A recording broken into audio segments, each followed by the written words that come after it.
Kabi worked in Sydney and commuted daily from her home in Blacktown. On the day of the murder, she finished work at Sydney Hospital at 3 p.m. and met friends for dinner in nearby Redfern. Kabi then caught a train from Central Railway Station to Blacktown Station. Arriving at Blacktown, she would usually ring her father, who would pick her up. On the day of her death, she most likely decided to walk home after finding the phone to be out of order and no taxis available at the taxi rank. Aside from her killers, only 2 witnesses saw Kabi after she left the train station. Kabi was walking alone from the station along Newton Road, Blacktown around 10 p.m., when the gang of 5 men drove up beside her and stopped their stolen white HT Holden Kingswood.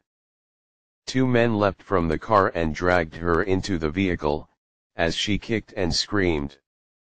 A teenage boy, his younger sister, and his mother heard someone screaming from the street in front of their house and had gone outside in time to see Kabi forced into the attacker's car. The boy ran across the road to help, but the car drove off before he reached it.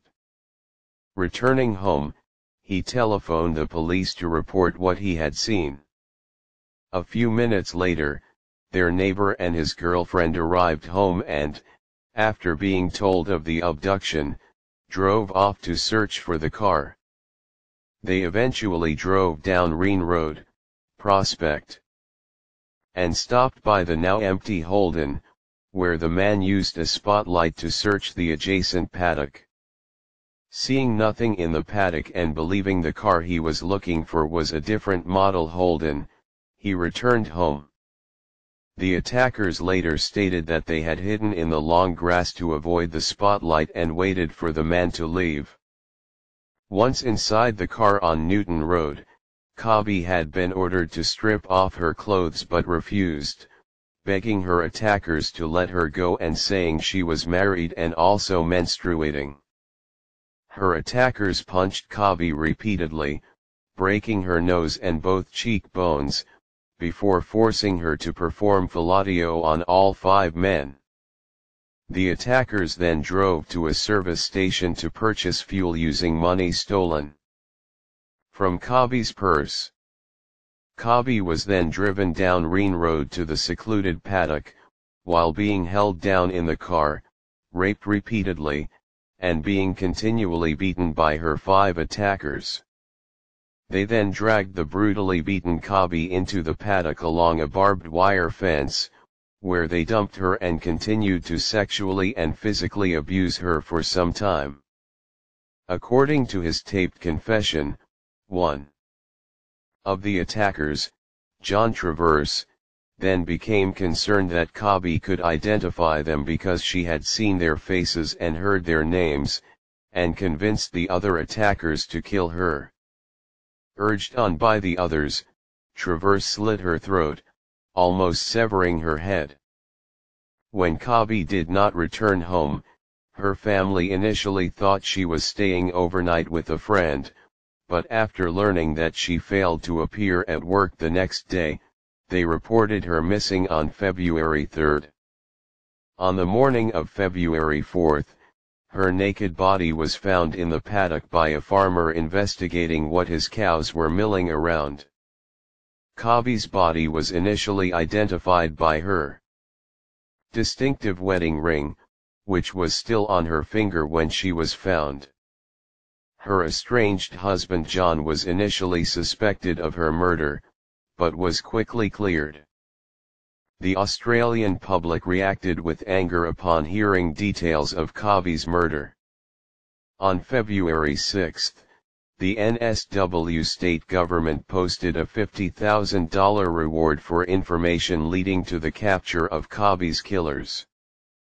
Also on February 6, morning radio host John Laws obtained a leaked copy of Kabi's autopsy report, which contained explicit details of her injuries, and read it live on the air, both shocking and galvanizing public sentiment. In a 2016 interview with 7 News, Laws said he did it because he felt the general public ought to know and that it incited anger in the public that murders like this were happening and we weren't being given the full details. On February 9, police reenacted Kavi's movements on the night of her disappearance in the hope of jogging the memories of travelers or others who might have seen her.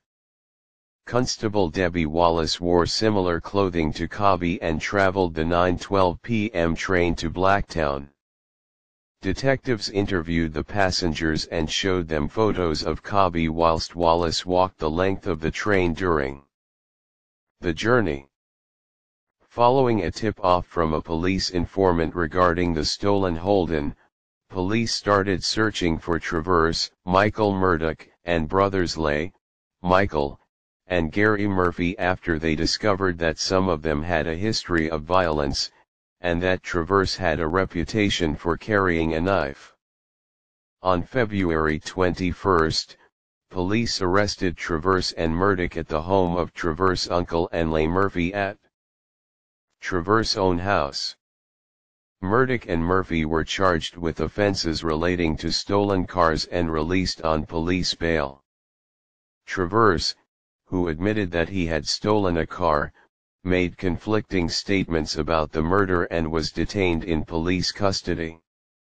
While in custody, he requested that a friend be called so she could bring him cigarettes. The phone number was handed to the investigating police who contacted the friend, a woman. The woman, Traverse girlfriend eventually dubbed Miss X, agreed to help with the investigation, met with an officer, and gave him details of Traverse background. Miss X was subsequently sent back in to talk to Traverse, agreeing to hide a recording microphone device in her bra while she visited him in his cell and was able to obtain a confession. Miss X later went to Murdoch's home while wearing the concealed recording device to capture his statements on tape as well. Eventually, 5 men were arrested and charged with the murder. Police were praised for their quick response in capturing all suspects involved. In total, 22 days had elapsed from the time of the murder to the time all suspects were taken into custody. The trial began in Sydney on March 16, 1987. Before proceedings began, Traverse changed his plea to guilty. Sydney newspaper The Sun published a front-page story on the day the trial began, carrying the headline "Anita Murder Man Guilty" alongside a large image of Traverse. The news story also referred to Michael Murphy as an unemployed prison escapee of no fixed address, and another in the same paper detailed Murphy's criminal convictions and his recent escape from Silverwater Correctional Center, where he was serving a 25-year sentence for a string of burglaries and thefts. The jury was discharged due to the potentially prejudicial information published about Murphy. According to the medical examiner's report, Kavi's body showed extensive bruising on her head, breasts, face, shoulders, groin, thighs, and legs consistent with a systematic beating, including a blow of considerable force around the right eye. She also had lacerations on her hips, thighs, and legs from the barbed wire, several cuts to her neck resulting in the severing of her ear and windpipe, and near decapitation, and many cuts to her hands and fingers, resulting in the near severing of 3 of her fingers, which likely occurred when she raised her hands to her face trying to protect herself from the knife. The medical examiner later testified that after Kavi's throat was cut, she would have died within 2 minutes. He also testified that some radio bulletins purportedly based on his own report contained misinformation about the type and extent of Kavi's injuries.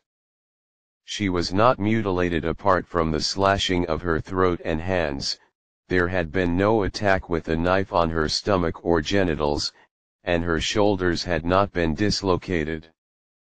The trial for the remaining members of the gang lasted 54 days, with the men's defense relying on convincing the jury of their minimal involvement in the beating and murder. On June 10, 1987, all four were found guilty of sexual assault and murder.